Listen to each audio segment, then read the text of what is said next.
Antes de mergulhar nessa história incrível, lembre-se de se inscrever no canal e ativar as notificações. Aqui cada história tem algo a dizer, e você não vai querer perder nenhuma. Meu nome é Angela Miller. Durante anos acreditei que minha vida era normal. Um marido amoroso, David, e uma irmã protetora, Rebecca, com quem compartilhei todos os meus segredos desde a infância. Pensava que o amor e a família eram refúgios seguros, até o dia em que tudo desmoronou. Tudo começou na manhã em que recebi uma carta lacrada com o selo de um escritório de advocacia renomado. Dentro, um testamento inesperado. Descobri que eu era o único herdeiro de uma fortuna colossal, deixada pelo meu pai biológico, um homem sobre quem eu não sabia nada. 30 milhões de dólares. Eu ainda não conseguia imaginar que esse dinheiro se tornaria o veneno que revelaria a verdadeira natureza daqueles que eu amava. David, meu marido, que me beijava todas as manhãs como se nada pudesse nos separar. Rebecca, minha irmã, aquela a quem eu havia confiado todos os meus segredos, ambos estavam mudando aos poucos, seus sorrisos se tornando calculados, seus gestos repletos de duplicidade. A princípio, pensei que fosse tudo coincidência. Os olhares prolongados, os sussurros pelas minhas costas. Talvez eu estivesse sendo paranoica? Mas cada detalhe acabou me alcançando. David estava verificando meu telefone e meus e-mails sob o pretexto. Para proteger nosso dinheiro. Rebecca tinha um interesse obsessivo por mim, contas bancárias e minhas transações. Em seguida vieram as ameaças sutis, disfarçadas de conselhos. Angela, você deveria pensar em guardar esse dinheiro. Nunca se sabe quem pode querer lhe fazer mal. Cuidado, algumas pessoas fariam qualquer coisa por esse tipo de dinheiro. E eu, ingênua como era, sorri, pensando que estavam falando para o meu próprio bem. Mas naquela noite, enquanto a chuva batia nas janelas e a tempestade rugia, eu entendi a verdade. David e Rebecca não eram mais as pessoas que eu conhecia. Eles tinham feito um plano. Um plano para me matar. Eu não conseguia mais confiar em ninguém. E foi nesse caos, no limite das minhas forças, que o destino decidiu me enviar alguém inesperado. Alguém capaz de mudar minha vida. Alguém que não só me salvaria, mas também puniria aqueles que ousaram trair meu sangue e meu coração. Minha vida tinha acabado de mudar drasticamente, e eu nunca mais seria a mesma. David estava sorrindo naquela noite, mas seus olhos revelavam um nervosismo que eu nunca tinha visto nele antes. Angela, quero que tiremos um tempo para nós dois, só você e eu. Suas palavras pareceram doces, quase ternas. E eu, ingênua como era, me senti amada como nunca antes. Rebecca, minha irmã, insistiu em vir. Você sabe que não me sinto à vontade se te deixo sozinho, ela disse. Aceitei, pensando que sua presença seria uma rede de segurança. Uma ilusão trágica. A chuva caía em cortinas densas, atingindo o para-brisa do carro como um aviso que eu não ouvi. A viagem foi silenciosa e tensa. David dirigia com cuidado, mas suas mãos tremiam levemente. Rebecca, sentada no banco do passageiro, não parava de olhar para a tela do celular. Ela sorria de vez em quando, mas era um sorriso estranho, calculista. Então, o momento chegou. A estrada da montanha se estreitava, cercada por penhascos íngremes. David freou. E foi aí que tudo mudou. Rebecca disse num tom falsamente inocente. Angela, olha essa vista. É magnífica, não é?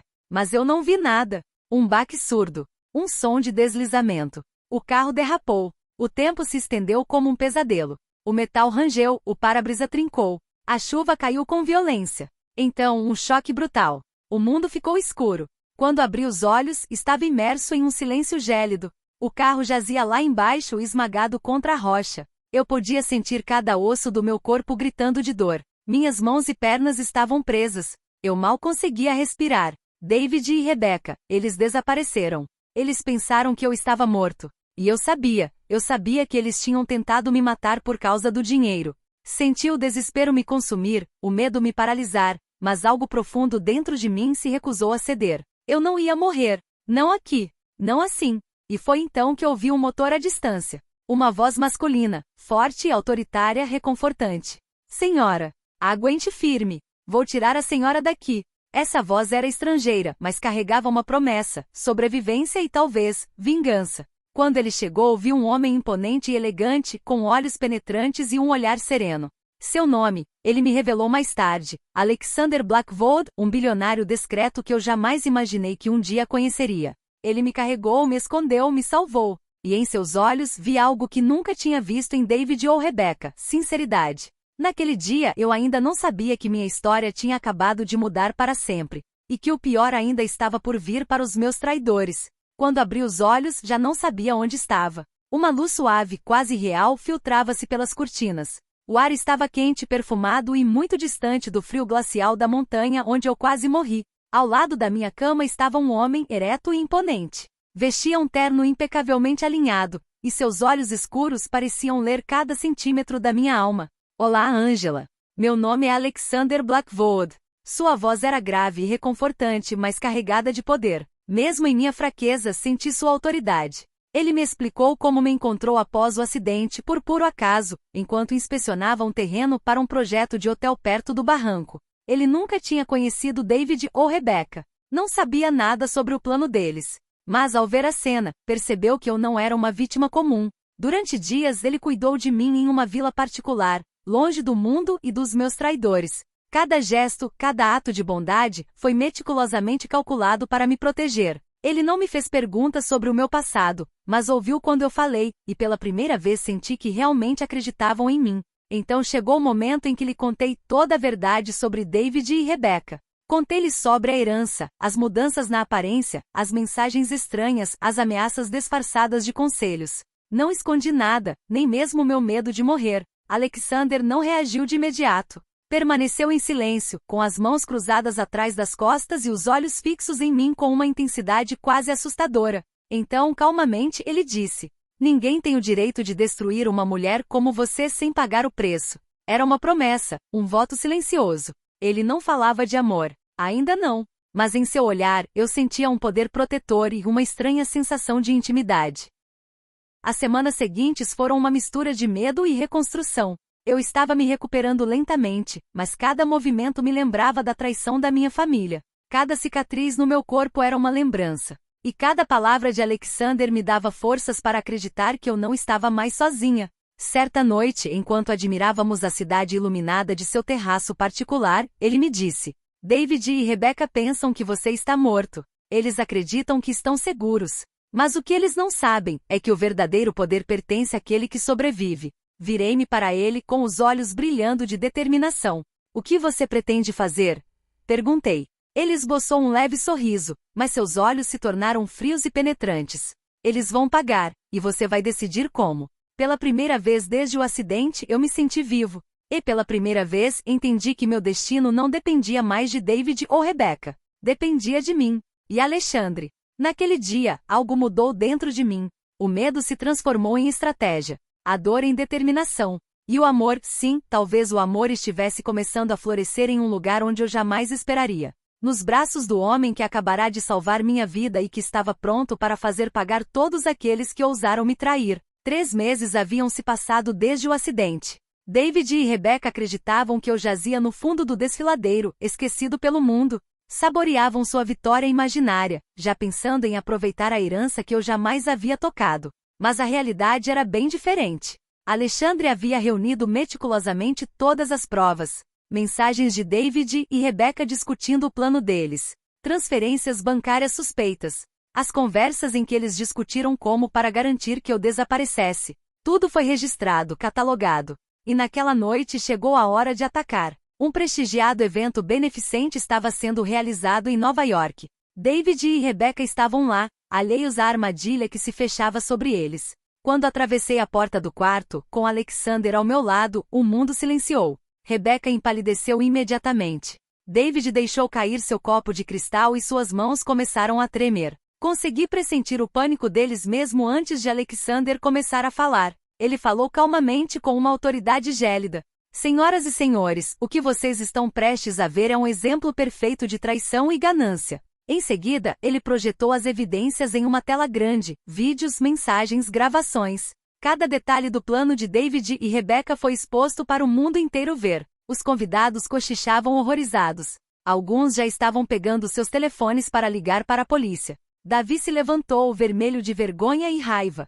Não é o que você pensa. Rebecca gritou com a voz trêmula. Angela, você não entende, foi por dinheiro. Alexandre nem sequer olhou para ela. A polícia, tendo sido discretamente avisada com antecedência, entrou na sala e algemou os 2 traidores. Seus gritos ecoaram pelo salão de gala, misturando-se aos murmúrios horrorizados dos convidados.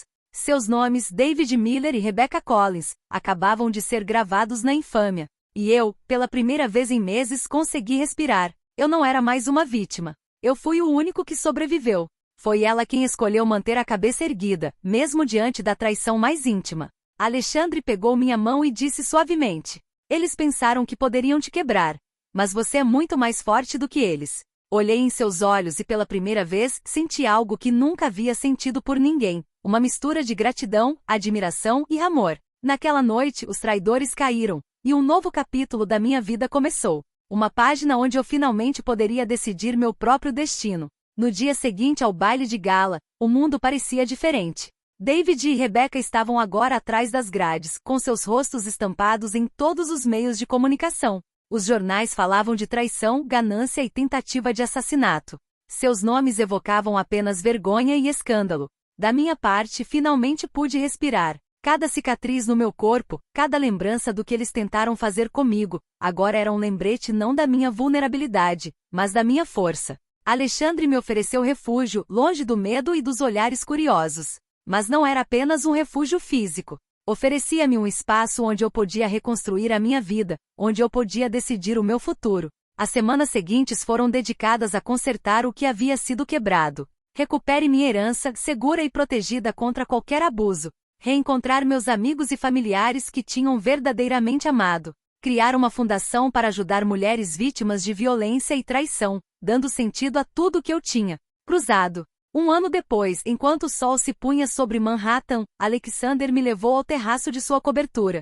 A cidade cintilava diante de nossos olhos como um oceano de luz. Ele se virou para mim, sério, mas gentil. Angela, estes últimos meses foram terríveis. Mas quero que saiba que nunca deixarei você viver com medo. Nunca. Então ele se ajoelhou e tirou uma pequena caixa preta. Por dentro, um anel brilhante.